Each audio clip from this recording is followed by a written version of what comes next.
only Mark Sleboda. He's an international relations and security analyst. He is easily one of my favorite people to talk to. My man, what's going on today, Mark? How you doing? Jamarl, thanks for having me. It's always an honor and a pleasure to be on the show. No, man, it's always an honor and a pleasure to have you. Mark, before we get started, I have to hit upon the hissy fit that took place at the White House. I want to get your take on it, just to give a quick snippet of it. This was Zelensky and Trump. It took place Friday. I've never seen anything like this, but I definitely want your take on it. And just so the audience would know, Zelensky went to the Oval Office, and it was an F fest, to put it mildly. Here's a clip. And what you're doing is very disrespectful to the country, this country. And what you're doing is... So, Mark, Zelensky, hissy fit? You can laugh. It's funny. You know it's funny. No, I mean, it is. I mean, the exact words I use to describe it on our RT were the enfant terrible, the terrible infant, right? He threw a petulant tantrum. Yes, he did. I've never seen anything like this.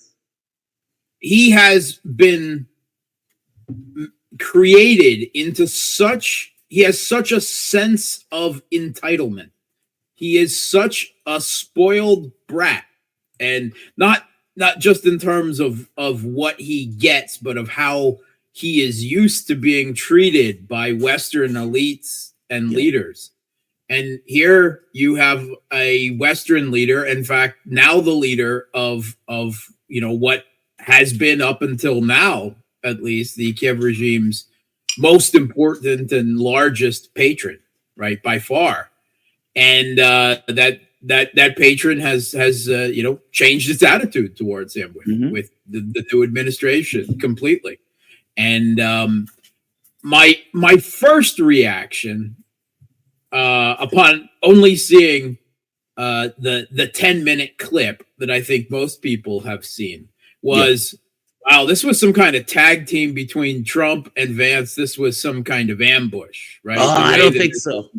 No, it's not. That was my first take, right?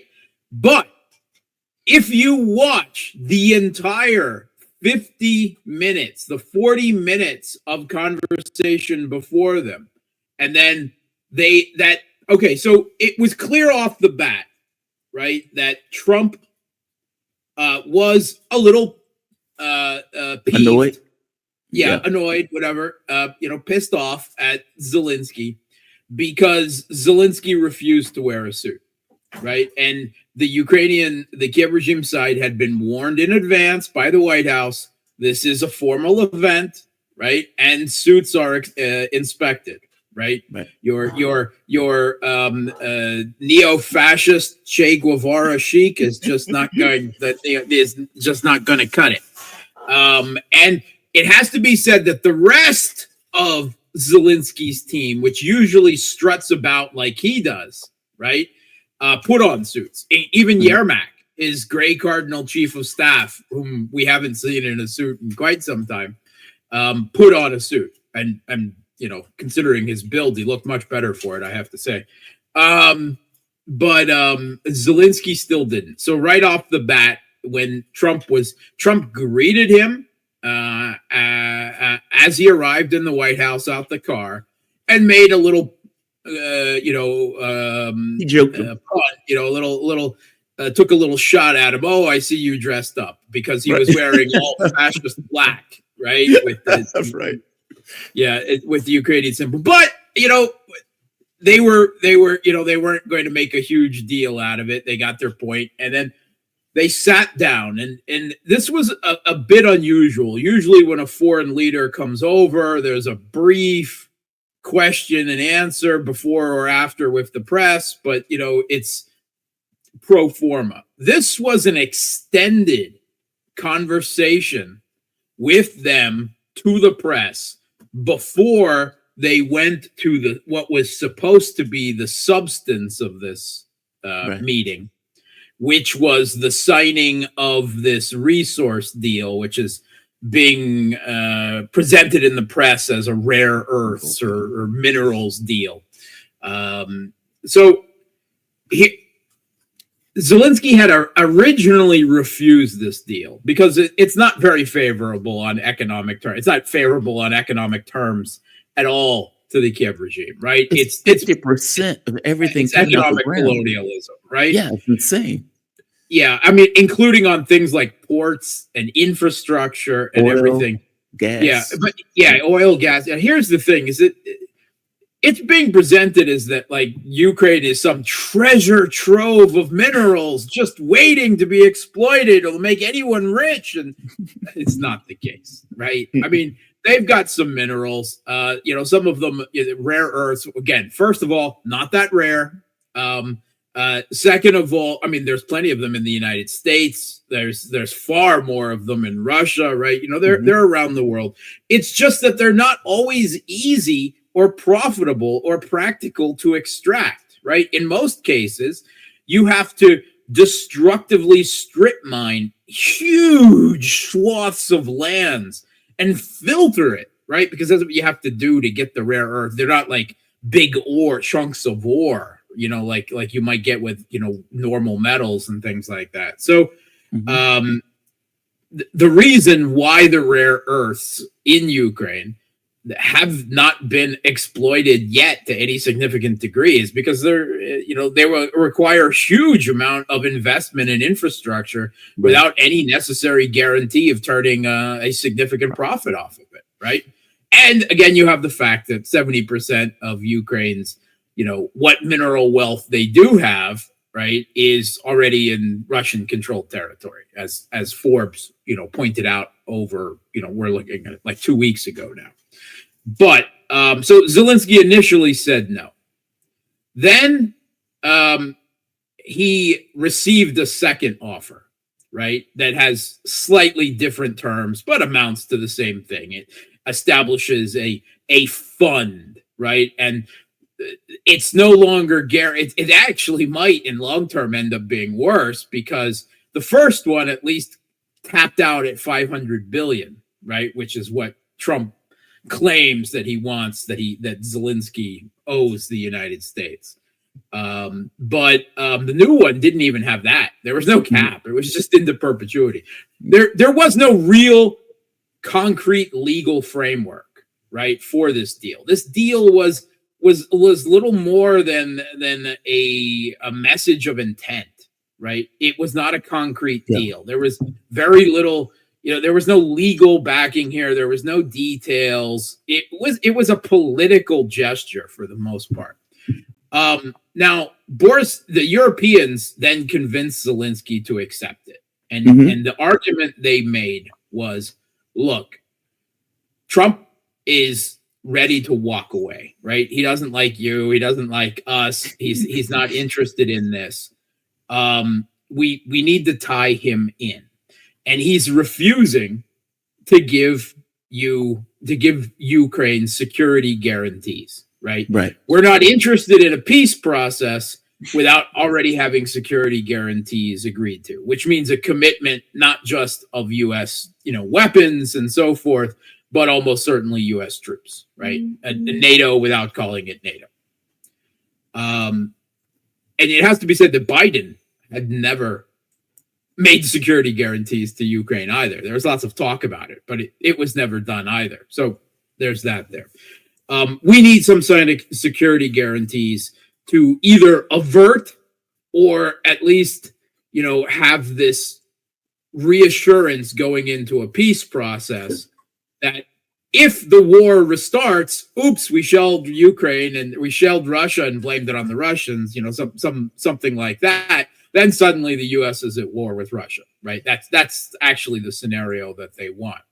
Exactly. But the U.S. was not willing to offer those. Trump was not willing to offer any type of security guarantees to Ukraine whatsoever. So they said, look, we're going to get you the security guarantees.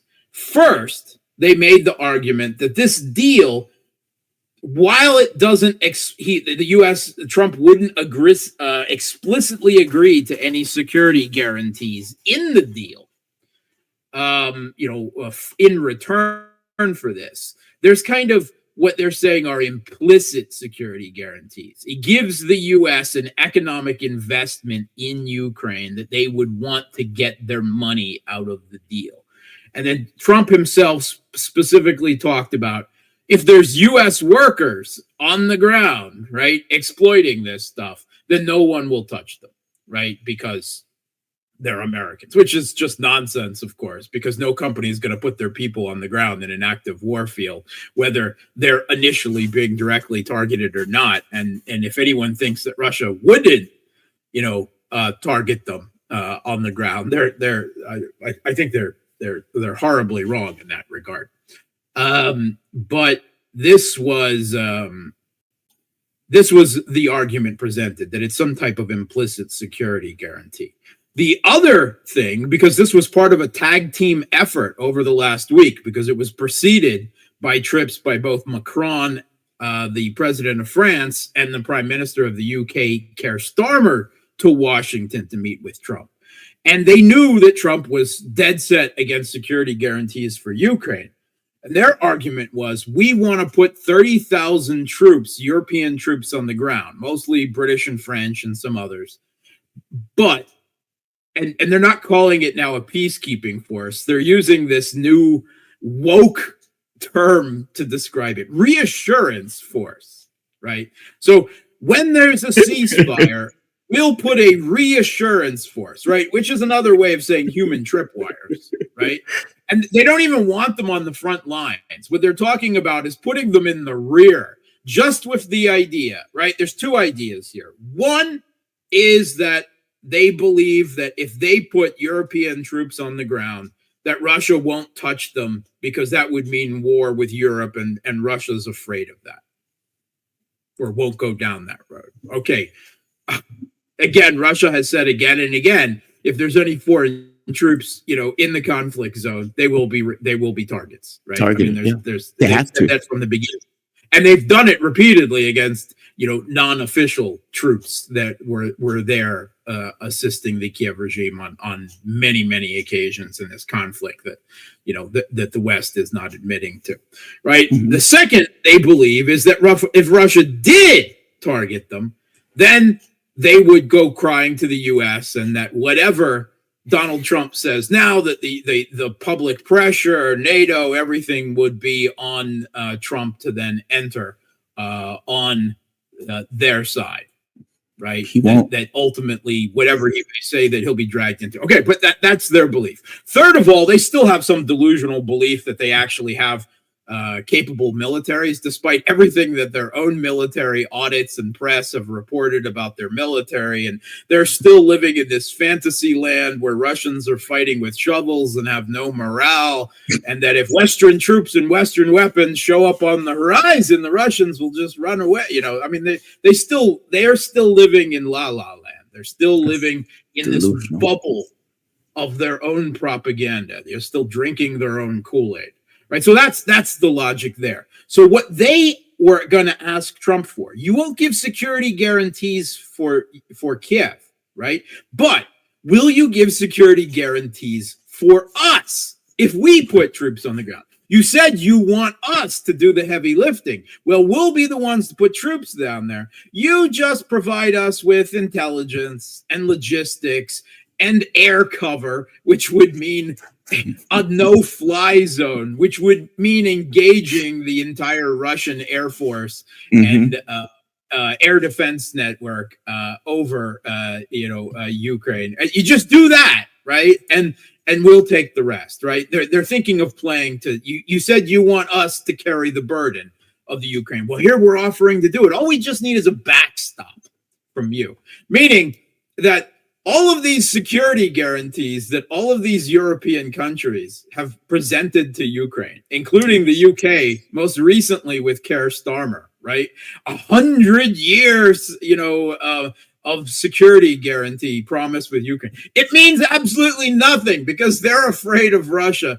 Right. They shouldn't be afraid of Russia, even with the U.S., but they're afraid, of going against Russia without the U.S. to back them up. And to the point, in the conversation, Macron and Starmer both tried to pin Trump down and get him to promise this, and he casually deflected them left and right, and wouldn't make any guarantees or promises at all, and they went away with nothing. But he asked Keir Starmer dead point blank at one point, "Could you take on the Russians on your own?" And right here, Keir Starmer just by the way, there was crickets chirping for a minute, and then there was this nervous laugh and a deflection. They laughed at him. I mean, he used right here. I love this, and I'm glad you brought this up. The world has ever seen.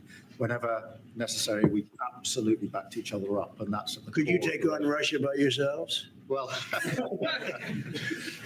the room laughs. Like the entire room just laughs at him. Like they use like British weakness as a joke.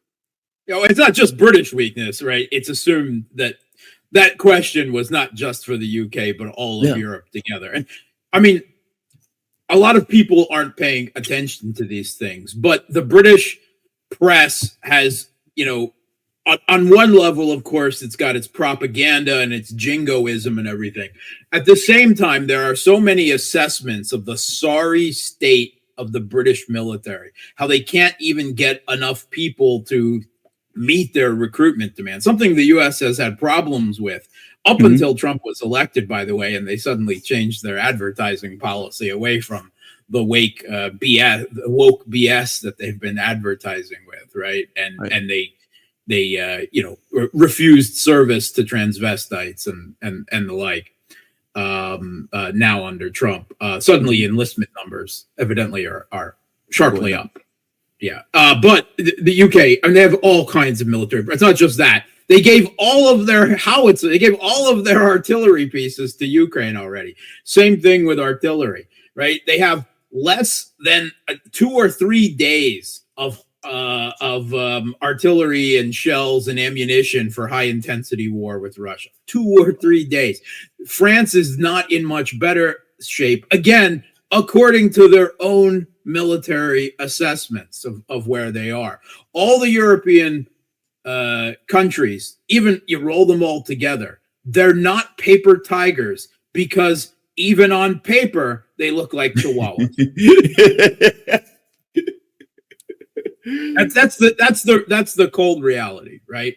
Yeah. So that's why they're so desperate. Yeah, we'll put troops on the ground as human tripwires, but we need the U.S. to back them up. So they needed security guarantees for the U.S. for their security guarantees to Ukraine, and that's what they promised. Outrageous. We'll get you. So a combination of tying the U.S. in with these economic interests and with security guarantees for us will effectively give you security guarantees. That was their argument. And all Zelensky had to do was sit there and shut up and sign this stupid deal, right? And even by going through this, all right, Trump initially wanted this as something that would be signed at the ministerial level, right? That's why he sent his Secretary of Treasury just over a week earlier to Kiev, and he got screamed at by Zelensky, right?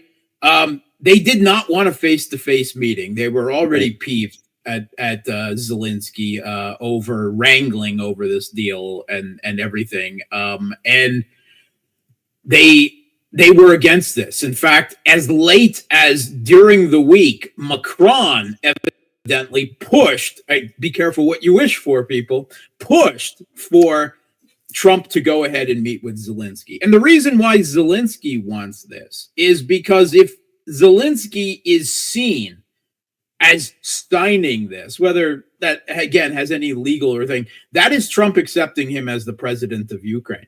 That's legitimization, right? That's interesting. You're right. I guess on some level, yeah.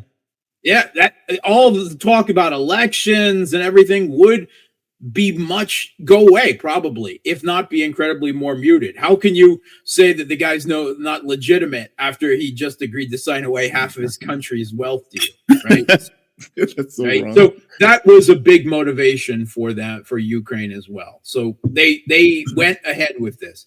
And, they sat down there, and Zelensky is, for the most part, being quiet, answering questions when asked. J.D. Vance is sitting there quietly as well. And what exchange there is between Trump and Zelensky.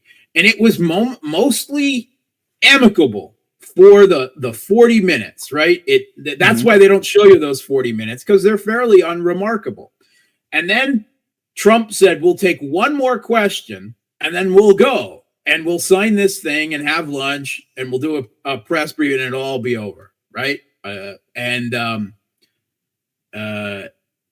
There was a question about Trump's a question from a Polish journalist about the way that he is engaging with Putin, and Trump started talking back how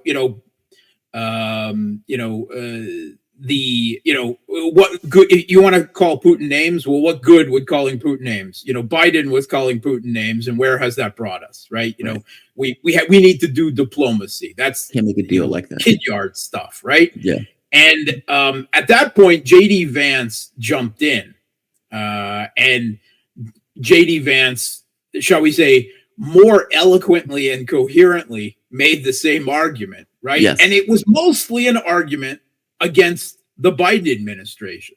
But he pointed out, we're going to do diplomacy. And that's where Zelensky lost it, right? And for the first time, he challenged, and he didn't speak to the cameras now. He was speaking to JD Vance and Trump. And what's more is he called the vice president of the United States to his face in the Oval Office, JD. Right? Not Mr. Vice President, right? Which, would be the Appropriate. preferred way. Yeah. Again, he was trying to do this in English, right? He believes he has wonderful English skills. He's been told before by his own people, look, your English is, about as good as your Ukrainian, because he's a native Russian speaker, which is to say not that good. You should be dealing, you're the head of state, right, of a Ukrainian-speaking country. You should be doing this through interpreter. He believes he has wonderful English skills and has always avoided this. And he speaks better English than I do Ukrainian. I'll admit that. But if you're the head of state, you use a translator, right? Putin speaks English, right? But he always uses a translator for anything formal, right? Anything in front of the cameras, anything that requires actual, agreement as head of state, with whoever is dealing with. And this just blew up into a fracas because Zelensky didn't stop. All he had to do was shut up at nearly any point, right until the end, and he didn't. And he tried talking over the president of the United States. Yes, he right. did. And whatever you may think of Trump, he was elected the president of the United States, and Zelensky is the head of a proxy regime, right? You don't talk over the president of the United States. You shut up and you nod, and we can agree. And at one point they even said, why are they JD Vance, why are you trying to litigate this in front of the press? Mark, right? let me show a clip of this just so the people have a context of what we're talking about, because it's astonishing. Again, never seen anything like it. I'm going to play this out just for a bit, just for the audience to get a feel for what took place. There are far more clips than this, by the way. I'm just playing this one. I'm talking about the kind of diplomacy that's going to end the destruction of your country. Yes, if you are Mr. not President, strong. Mr. President, with respect, I think it's disrespectful for you to come into the Oval Office and try to litigate this in front of the American media. Right now, you guys are going around and forcing conscripts to the front lines because you have manpower problems. You should be thanking the president for trying to bring an end to this conflict. Have you ever been to Ukraine that you say what problems we have? I have been to. Come once. I've actually watched and seen the stories, and I know what happens is you bring them on a propaganda tour, Mr. President. Do you disagree that you've had problems bringing people into your military? We have problems. And do you think that it's respectful to come to the Oval Office of the United States of America and attack the administration that is trying to prevent the destruction of your country? A lot of questions. Let's start from the beginning. Sure. First of all, during the war, everybody has problems. Even you, but you have nice ocean and don't feel now, but you will feel it in the future. You God don't- bless. you don't know that. God bless. You don't know God that. bless. You Don't- will not you have gotta- a war. Don't tell us what we're going to feel. We're trying to solve a problem. Don't tell us what we're going to feel. I'm not telling you. Because I'm you're in no answering on this position to question. dictate that. That's Remember exactly this. what I'm not You're in dictating. no position to dictate what we're going to feel. You We're will- going to feel very you will good. feel influence. We're going to feel very I'm good and telling very you, strong. You will feel influence. You're right now not in a very good position. You've allowed From the yourself very- to be in a from very the very bad position, beginning and he of the happens war. to be right about From it. the very beginning of the war. You're not Mr. in a good Brown, position. I You don't was have in- the cards right now. With us, you start I'm having not playing cards. But cards. right now, you I'm don't. very Yeah, you're playing serious, cards. Mr. President. You're I'm playing very cards. serious. You're gambling I'm with the president lives in of war. millions of people. You think You're gambling with World War III. What do you You're think about? gambling with What do you World think War about? III. And You- what you're doing is very disrespectful to the country. Oh, this is fascinating, Just man. This look is at him excellent. rolling his eyes Yeah. and sighing like a Oh, this is petulant teenager, right? I Yep. mean, it's just amazing. Yeah. And he was told beforehand, look, this is the final deal. You're not going to get explicit security guarantees. We're Mhm. going to go down a diplomatic path, right? Right? You're going to agree with this, right? And then we'll sign this and we'll have some type of implicit guarantee. That's the best you're going to get, right? But we're not going to renegotiate this. We're not going to, rehash these arguments. This is what we're doing. And he just couldn't accept that, right? He went, I don't know, on this fit of indignation, right? In front of the press in the Oval Office, arguing and trying to talk over the vice president and the president of the United States in a situation where they don't like this guy. They don't like his regime. They don't really care about his country, right? Yeah. To begin with, right? So at that point, they're like, all right, and they kicked him out. They kicked him out, and now they're talking today. The New York Times is reporting that Trump is meeting and is considering stopping all military aid, all intelligence, everything else to the Kiev regime, right? Which will put them in a very bad situation. Yep. It's like, is that ham sandwich? Take it out of his mouth. Grab a ham sandwich. It was. Yeah. Look at he when he blew up at the question of diplomacy, right? Vance mentioned diplomacy. He's like, what kind of diplomacy? That's what kicked it off. He doesn't even want a diplomatic process, right? And Trump even pointed it out. He was like, this is what I have to work with. And Yeah, he says, yeah. I'm glad that the American He's audience- glad that it happened in front. Yeah, Yeah. and he is. He's going to take this to the bank. So not only are they not signing this nonsense, political gesture deal, right? But he just gave Trump the excuse that he needs to walk away from this. Well, Trump that's what I is was gonna pushing ask. for.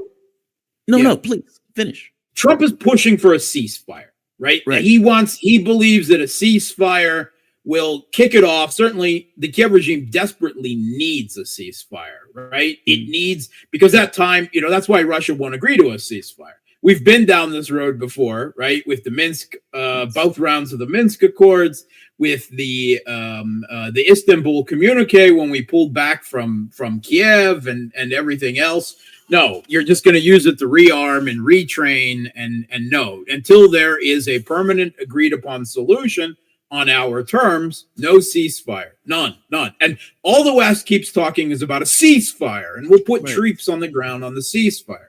And presumably, why Zelensky is so against the ceasefire, so vocally against the ceasefire, I can only presume that it is because his own Banderite forces, his own ultra-nationalists, would be against that. They would see that as some type of capitulation, and that's why he's always insisted on no ceasefire. You have to consider how fragile this regime is and how important it depends on these Banderites in its military and security forces ranks. So, but all he had to do, is go through this and say something like, I might be willing to agree to a ceasefire if Russia agrees to a ceasefire, throw it Right. back on Putin. Make Putin say no, right? And then it's Putin who is responsible for the diplomatic process not moving forward, and that Trump would be angry. But he's too stupid to do that, Yeah. right? It's And childish. I mean, it's exactly why Russia has never wanted him dead or removed him.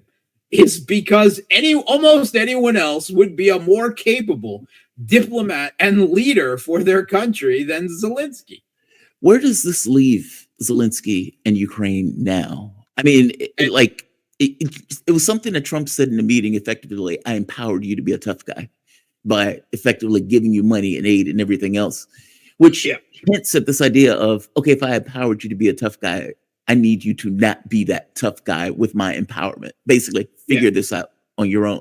Is that where Trump goes from here on out? I know you don't know that as a flat fact, but is that the angle? What he specifically said is that in the negotiation process, Zelensky feels empowered and feels that he has an advantage because he has the U.S. backing.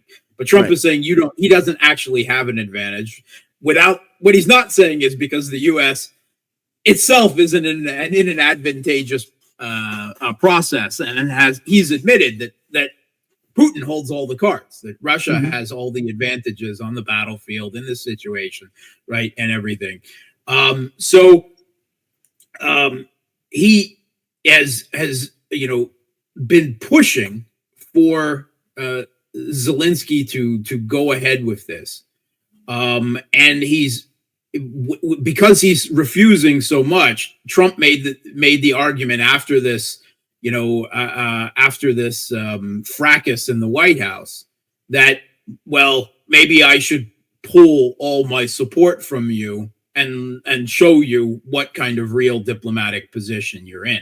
Right. And immediately Zelensky, first of all, he canceled a speech at the Hudson Institute that he was supposed to do, right? I don't know whether the Hudson Institute canceled it or he did, but it was canceled. He did go on Fox News, right, where he, in an interview, refused to apologize to the president of the United States. Evidently, Macron and Keir Starmer were immediately working the phones, trying to get him back into the White House, just let him sign the deal. Just let him sign the deal. He's so sorry. He's so sorry. Right. And then he said, I'm not sorry. I'm not apologizing on air. Right. And there was a point during when the argument actually started with J.D. Vance, where J.D. Vance started making the argument more forcefully. And if you listen closely, you will hear a brief, something comes out of Zelensky's mouth. He mutters under his breath. Did he say it? Yeah, he did. He did. I mean, every Russian speaker knows what he said, right? They call him a bitch. He called JD Vance. He called the vice president of the United States, right? He used Russian mot. And you have, first of all, understand, in English, there's like 7 swear words, and you use them in every Hollywood movie and everything. In Russian, mot is much more powerful, right? It's much more negative. And there's a lot more of it. There's entire dictionaries of Russian mot. Swearing in Russian is an art form. And I must say that my wife doesn't let me learn mot, right? She refuses to let me learn mot, right? It means a lot more, right? It's a lot more offensive.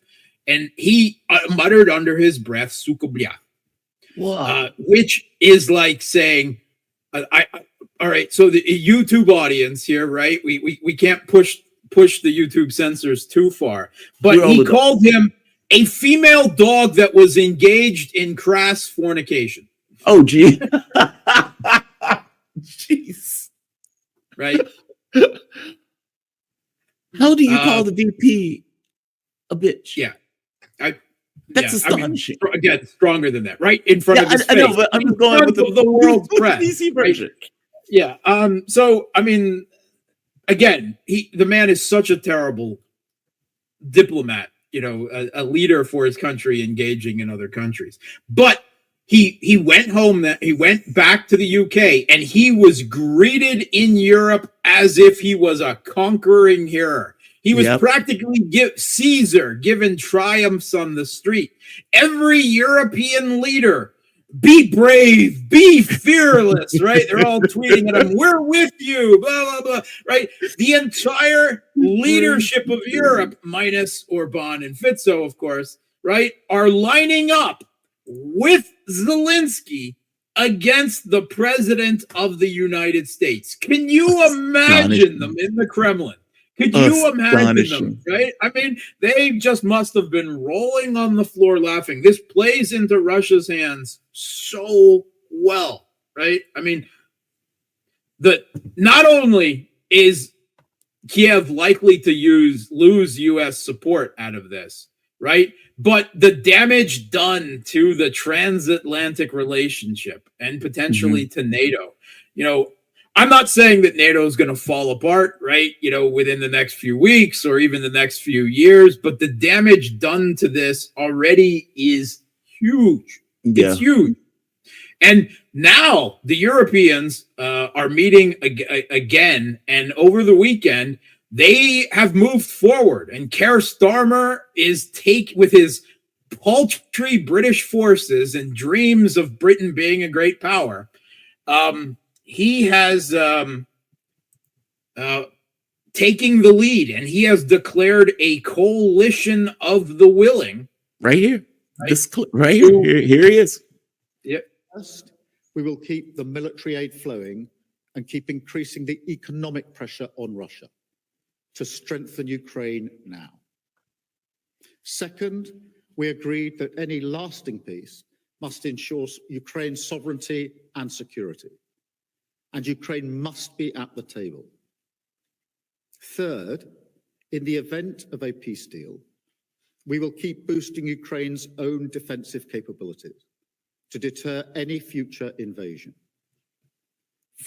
This is so silly. Like, Right. they have no First power of all, to do Ukraine anything. has no sovereignty, right? They haven't had any sovereignty since 2014, since the government was overthrown in a Westpac putsch, right? Mhm. Second of all, they're saying de facto NATO. Right, exactly. That's what they're saying right there, right? Exactly. This is one of Russia's key demands, right? Even if no official NATO, we're going to keep. And von der Leyen called for, the porcupine strategy. We'll pack them so full of steel, blah blah blah, so full of weapons. And I'm like, you and what army? Because all the they haven't been able to European do reports, it right? currently The with all of CEO NATO. of the primary German military industrial complex conglomerate, Rheinmetall, said just over a week ago that European military stocks are empty, right? And he was doing that in explaining why the Europeans weren't being invited to the discussions, right? And were at the little kids table with Ukraine, even though Trump and Putin actually, have not talked at all about Ukraine. The negotiations in Riyadh were just about diplomatic bilateral relations between the U.S. They haven't really discussed Ukraine yet. They haven't even begun, right? So, but regardless of that, the CEO of Rheinmetall said, we have no hard power because we have no military power, and that gives us no political power. That's why we're the little kids at the table. We're not These a great goofballs are talking to themselves, and they keep talking to them. Like, I am always astonished that they make these proclamations just to themselves. Like, it's an echo chamber. They're bouncing this off of each other. Hasn't invited them to the table. The U.S. is not going to invite them to the table. And they're like, we will be, when any peace deal is signed, we will have our troops on the ground. It's like, okay, dude, no, you won't. No, you won't. And I mean, and which just part of the rationale there is that we know Russia will never agree with that, and the war will go on. Yeah. Right. Just by saying it, we know Russia will never accept that. Right. And so the war will go on, which is what we want anyway. Well, maybe I'm making assumptions. I'll ask you, can they gum up the works? I mean, I know Kellogg is absolutely having them at the baby table, but yeah, sure. All they have to do is for Kiev to say no diplomacy. We're going to continue fighting. Right. Which is what Russia wants anyway. Russia wants to finish this on the ground. They don't want any terms imposed on them by some peace deal with Trump, because they'd have to say no anyway, right? And then the onus for the diplomatic failure would be on them, right? This is perfect for them. Now the failure can be presented by Trump as on Zelensky, and that gives Trump all the room he needs to do what he wants to do, probably, which is to walk away from this. Then Russia can just go for Kiev and finish this on the ground, and there'll be no wrangling over details, no talk of NATO or European or whatever troops on the ground, no more weapons for the Kiev regime, because there won't be a Kiev regime, right? That gives Russia the space. And Russia is preparing according to reports, take that for what it's worth, but very large offensives for this late spring and summer. Very large offensives, probably something in the direction of Kiev, right? That is entirely possible. At the very least, Zaporozhye city and other areas. Russia, at the very least, wants to take the rest of Donbass and Zaporozhye city and Kherson city across the Dnieper, Odessa, and finish driving the Kiev regime out of their Kursk incursion in Suja before there's any real diplomacy. And now the people are saying outright, we need a new leader in Ukraine, right? Yeah. We can't deal with Zelensky. And how is that going to be done, right? Zelensky is refusing to hold elections still. Supposedly, he spoke to Zaluzhny, who was exiled as the former Kiev regime's top general. He was exiled to a position of ambassador to the UK, which is not really what he's doing there. He's there in political exile. But supposedly Zelensky spoke to him while he was there. And I would imagine that they want him sidelined, right? They want to make sure that he's under control and that he's not being groomed by the US or anyone else. Not that would be any better for this situation, because Zaluzhny is a committed Banderite fascist, right? He is a full scale. He had 2 busts of Stepan Bandera and one of Shukovich and the red and black flag in his office when he was the commander-in-chief of the military. Zaluzhny has been threatened with jail time. Correct me if I'm wrong, he's been threatened with jail time. Basically, if you come back against me. He was being threatened with all kinds of BS investigations and yes, all sorts of legal proceedings and everything else. I mean, look at once again, Zelensky, the Zelensky regime charged the leaders of all the major opposition parties, even opposition Maidan parties, with treason, including the former leader of the Kiev regime, the candy oligarch Poroshenko. And while the West, convinced him to quietly drop that affair, since the Kellogg and then Trump brought up elections in Ukraine again, they increased the pressure again, and suddenly, Poroshenko is wanted for treason again. So he is trying to take any potential political opponent off the table. But even so, if they did have elections, right?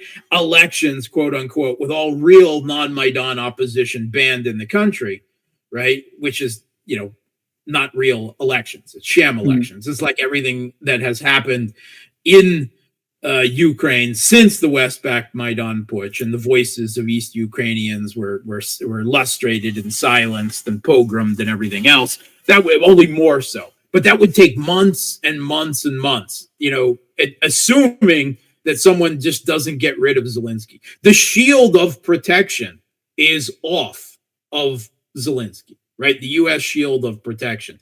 And the U.S. has openly indicated they want someone else. Knives could easily come out in Ukraine over this, right? There's lots of people that support the regime, right? In general, the Maidan regime, but hate Zelensky, right? A lot of political opponents, right, that have been, enduring this tin pot delusional emperor for quite a while because he had U.S. support. Now he doesn't have it. And he might have full-throated European support, right? But is that enough to protect him? I don't think so. Well, from my point of view, Europe can have $20 trillion. You still got to buy the weapons from somewhere. And if America says no, then what? Also, I mean, not only that, but let's say they were able to buy all the way. They don't have the manpower.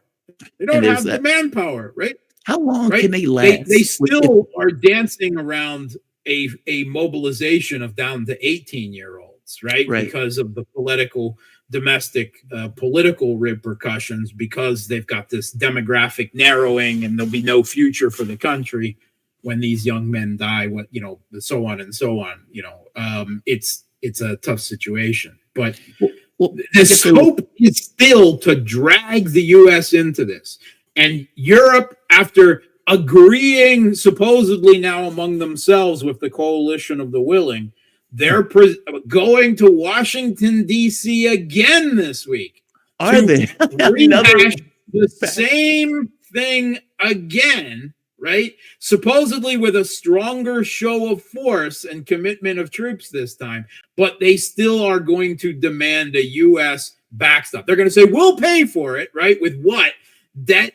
They're all, all the European powers are ridiculously in debt, right? They don't have the military industrial complex. They can't, even the U.S. can't. Right? How many times has it been said already by the NATO Secretary in General? Even with the U.S., Russia is outcompeting all of NATO put together in military industrial terms for the type of weapons needed for this conflict by 3 times. That's even with the U.S., right? Mark, question now, on the UK. So correct me if I'm wrong. The UK signed a 100-year agreement with Ukraine. Part of that agreement included mineral rights. So how are they also doing mineral rights with the United States? It's That's all what you mean with this nonsense. The 100-year security agreement was fiction. This mineral rights deal was fiction. This is all meant to rope the U.S. back into this conflict. No, this is all what all of this is about, right? Also, Europe is, what I don't get is that Ukraine is losing the war. Yeah. Even the West acknowledges that they were losing the war at this point, meaning if the negotiations are purely on the issue of Ukraine, then there are no negotiations. Russia's perfectly content to keep going, as you pointed out. Yeah.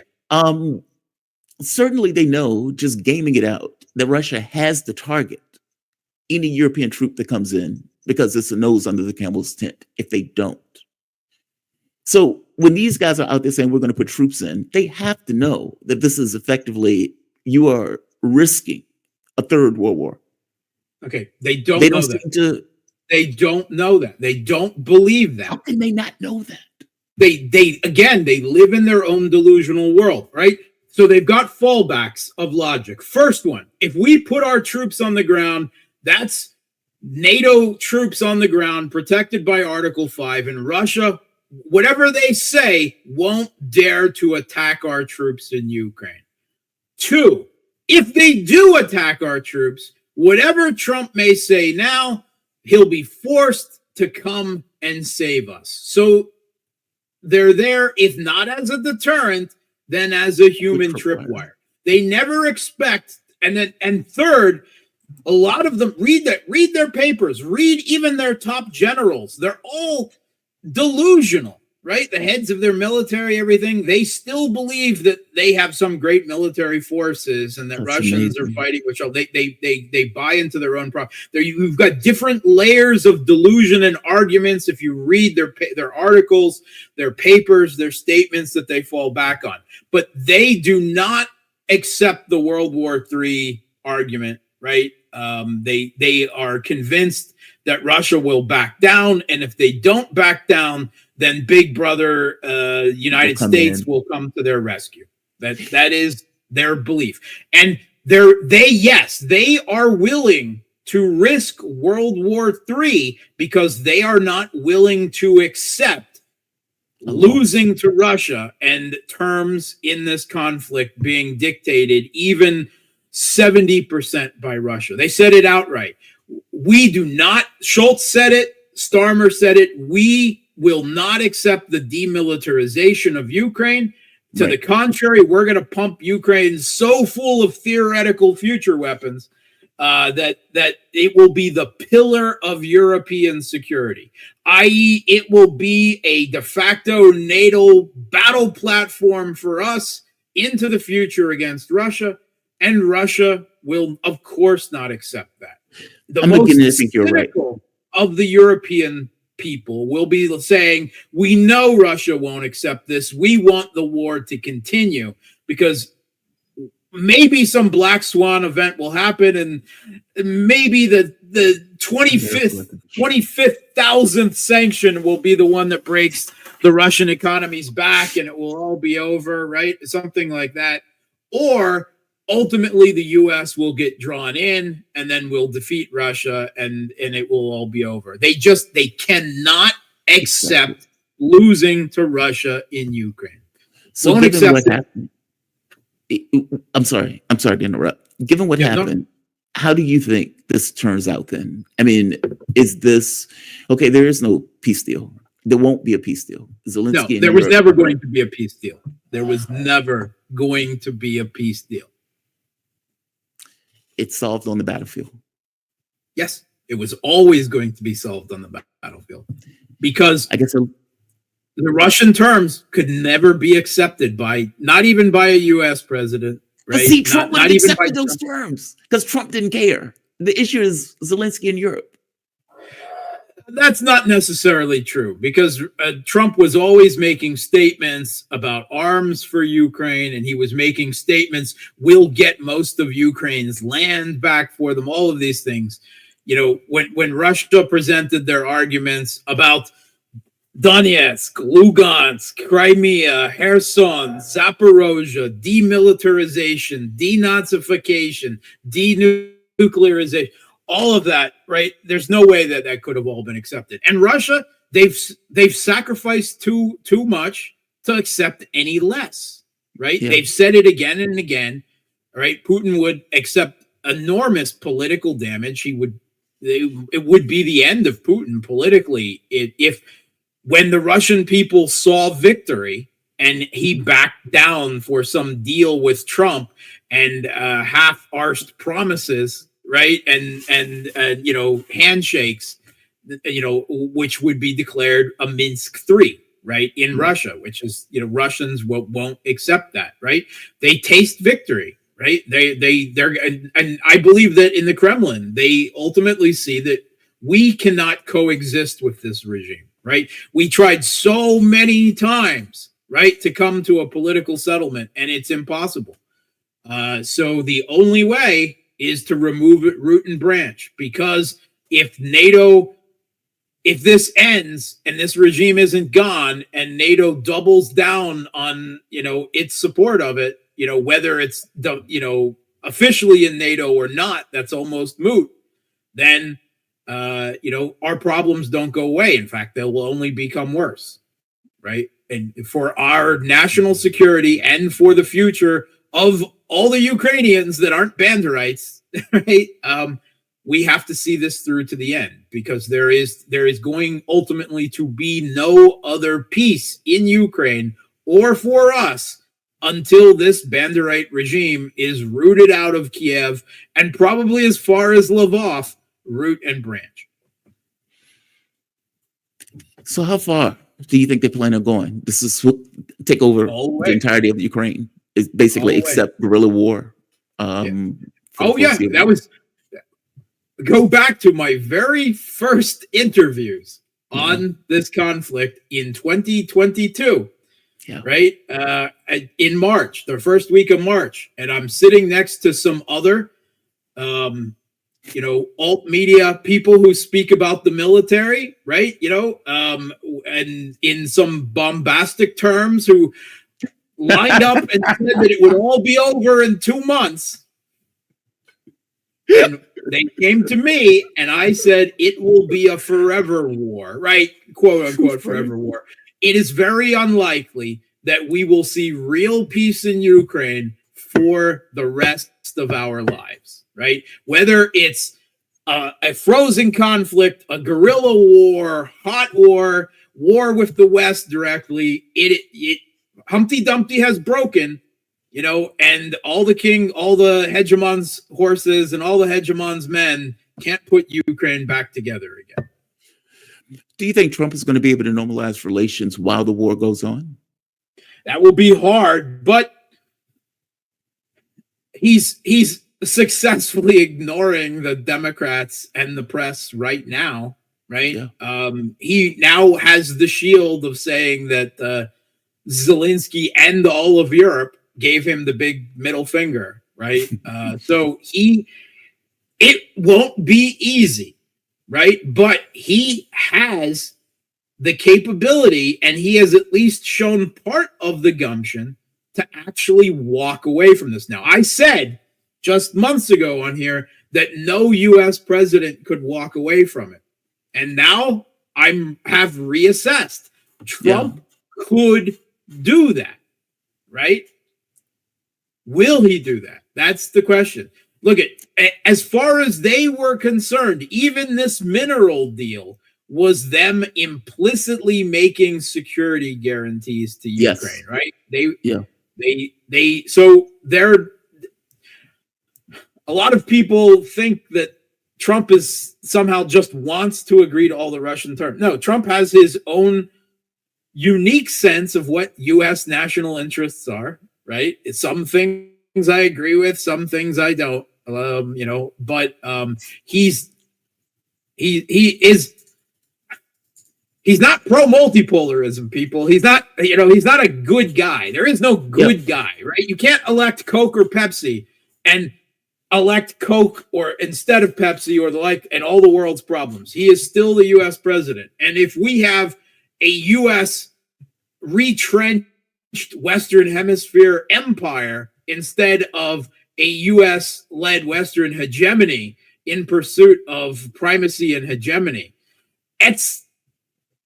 it might be better for Russia in the short term, right? In the consideration of the Ukraine conflict. But it doesn't mean that that's necessarily a better flavor of American empire for all the rest of us and all the world. He's still the leader of the U.S. And the problem is the U.S., right? I mean, sorry, Americans. I'm an ex-American, right? You're an American, but I'm an American currently, yeah. I mean, the U.S. has been this disruptive power on the world stage, for a long period of time, going back to the genocide of the Native Americans and slavery and everything else, and taking land, if not from the Indians, then from the Spanish and everyone else who took it from the Indians and Mexico and so forth, all the way to the Philippines and, now then post 45 becoming, the superpower and then the global hegemon. The forms change, but the U.S. role in that, and until the U.S. is diminished, right, economically, resulting in military diminishment, you'll never have that. That's a brutal world of real politic, right? Of realism. Yeah. Mark, man, I always enjoy these conversations, man. I really do. Mark Sleboda, he's an international relations and security analyst. You can follow Mark on Twitter at Mark Sleboda1. You can check him out on his YouTube channel, Real Politic with Mark Sleboda. And you can also find him on Facebook at facebook.com/Gramsci. My man, thank you for this, Mark. I really do appreciate it. Thanks for having me.